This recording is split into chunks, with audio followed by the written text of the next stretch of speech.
Assalamualaikum warahmatullahi wabarakatuh. Selamat pagi dan salam sejahtera untuk kita semua, teman-teman mahasiswa, khususnya kelas yang akan mengikuti mata kuliah pendidikan Pancasila. Tapi sebelumnya mari kita bersama-sama memanjatkan puji syukur kehadirat Allah Subhanahu wa Ta'ala atas limpahan karunia-Nya, sehingga pada kesempatan pagi hari ini kita masih dalam lindungan, kita masih mendapatkan kesehatan dan sebagainya. Amin. Teman-teman mengawali perkuliahan perdana di semester ganjil ini, kita akan bertemu dengan saya, dosen teman-teman semua, ini khususnya pada mata kuliah pendidikan Pancasila. Nah,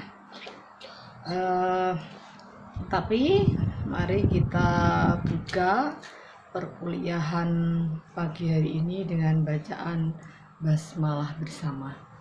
Bismillahirrahmanirrahim.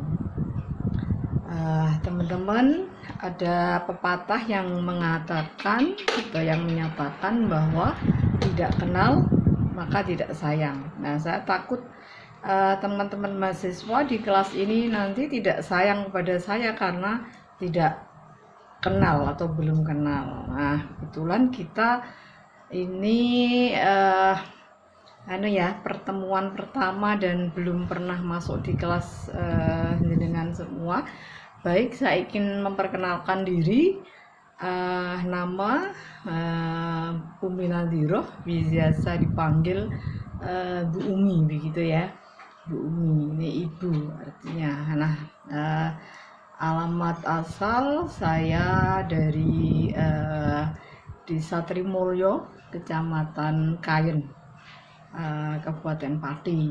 Nah, ini anak dua, ini cewek semua. Yang pertama ini namanya Najwa Rohimah dan yang kedua ada Hanun Alianabi. Nah, ini untuk perkenalan awal kita, dan mungkin perkenalan lebih lanjut bisa kita sambung nanti dalam diskusi atau tanya jawab atau ngobrol-ngobrol dan sebagainya. Nah, kebetulan saya mengampu pendidikan Pancasila. Nah, kebetulan saya S1 saya jurusan PKN dan S2 saya IPS, masih satu rumpun gitu ya. Nah, teman-teman, pendidikan Pancasila ini mungkin perlu kita berikan pemahaman awal bahwa tujuan dari pendidikan atau mata kuliah pendidikan Pancasila ini yang terpenting adalah untuk pembentukan moral, sikap, dan kepribadian. Kepribadian teman-teman agar nanti punya kepribadian yang baik dan juga berjiwa nasionalisme. Nah, karena memahami apa konsep dan nilai-nilai Pancasila bisa aplikasikan dalam kehidupan sehari-hari. Nah, teman-teman, tujuan secara rinci, secara khususnya itu kenapa kita mempelajari pendidikan Pancasila ini, yang pertama adalah untuk memperkuat. Nah, ini memperkuat Pancasila sebagai falsafah negara dan ideologi bangsa. Nah, ini nilai nasionalisme yang saat ini mulai luntur, mulai memudar, ini diperkuat kembali dengan mengikuti mata kuliah pendidikan Pancasila. ini nilai-nilai Pancasila sebagai falsafah negara, Pancasila sebagai ideologi bangsa negara ini diperkuat kembali. Ini tujuan khusus mengapa kita mempelajari pendidikan kewarganegaraan ini. Yang kedua, memberikan pemahaman dan penghayatan atas jiwa dan nilai-nilai dari Pancasila. Memberikan pemahaman bahwa nilai-nilai dari Pancasila, 5 sila itu luar biasa, mulai dari sila ketuhanan yang Maha Esa, bagaimana kalau diterapkan dalam kehidupan sehari-hari kita menjadi warga negara yang beragama, menghargai perbedaan, karena kita itu di negara kita itu banyak agama yang dipenuhi oleh masyarakat Indonesia, tidak hanya 1, 2, 3, tapi beberapa agama itu kalau kita melaksanakan nilai-nilai Pancasila itu kita saling menghormati. Toleransi beragama itu sangat penting. Kemudian yang ketiga, membentuk sikap mental mahasiswa yang mengapresiasi nilai-nilai Pancasila. Nah, ini diharapkan dari mata kuliah pendidikan Pancasila ini, sikap mental mahasiswa ini dalam mengapresiasi, menghargai dari nilai-nilai Pancasila itu. Setelah kita menghargai, kita laksanakan, kita terapkan dalam kehidupan sehari-hari. Nah, ini tujuan dari pendidikan Pancasila. Kemudian yang berikutnya, ini yang tidak kalah penting, mengapa kita mempelajari pendidikan Pancasila ini agar menumbuhkan sikap kritis. Nah, ini yang mahasiswa itu kelompok pemuda, kelompok remaja, kelompok manusia yang punya daya nalar kritis. Nah, ini sangat tepat sekali bahwa pendidikan Pancasila ini akan mengarahkan teman-teman berpikir kritis dalam memahami berbagai persoalan sosial yang terjadi di masyarakat, dalam memahami ketatanegaraan. Ada persoalan ketatanegaraan ini kita berpikir bernalar kritis, memahami tentang HAM, memahami tentang demokrasi, tentang pemilu. Nah, ini akan kita dapatkan materi tentang itu semua nanti di dalam pendidikan Pancasila, sehingga ketika kita sudah mempelajari itu semua, kita punya pemikiran yang kritis, punya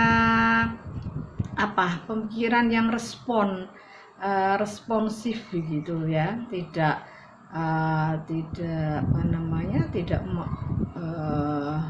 begitu peduli dan lain sebagainya. Tapi ketika ini pelajari ini semua, kita akan respon terhadap persoalan-persoalan yang terjadi di sekitar kita. Apakah persoalan hak asasi manusia, persoalan demokrasi, pemilu, persoalan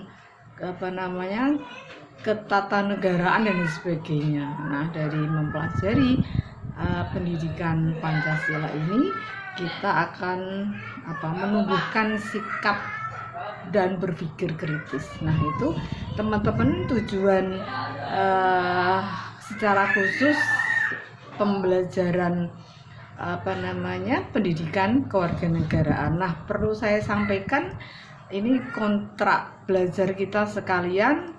Nanti kita akan membahas materi dalam bentuk kita akan berdiskusi dan nanti tanya jawab begitu. Setelah diskusi ini nanti kita bagi kelompok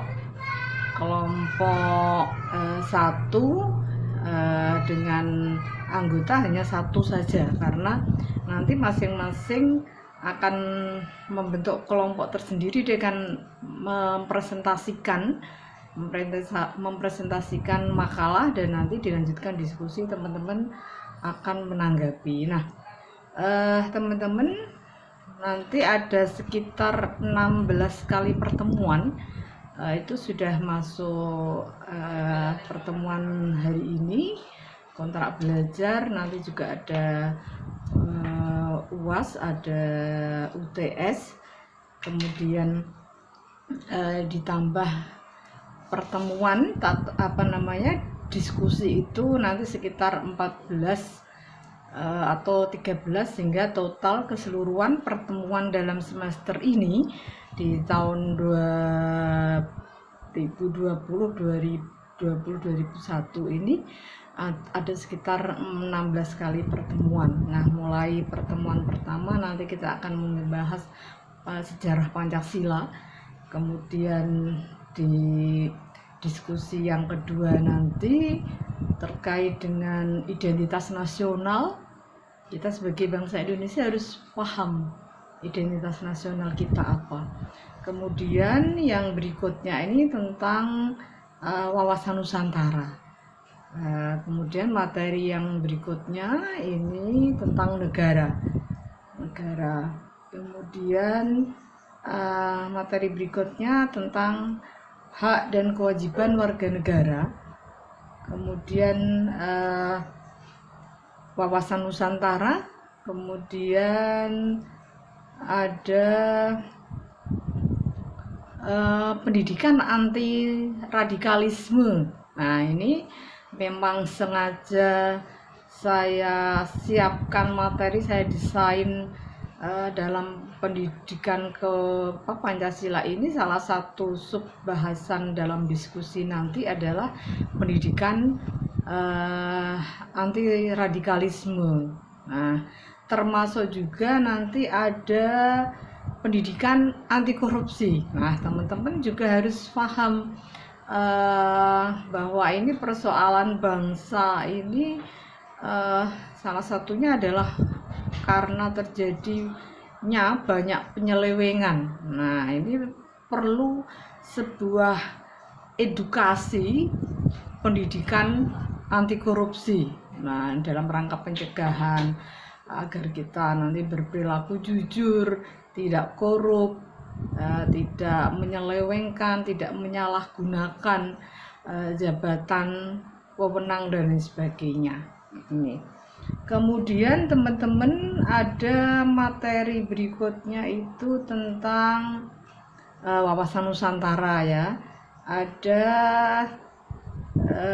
tentang konstitusi. Nah, konstitusi bagaimana konstitusi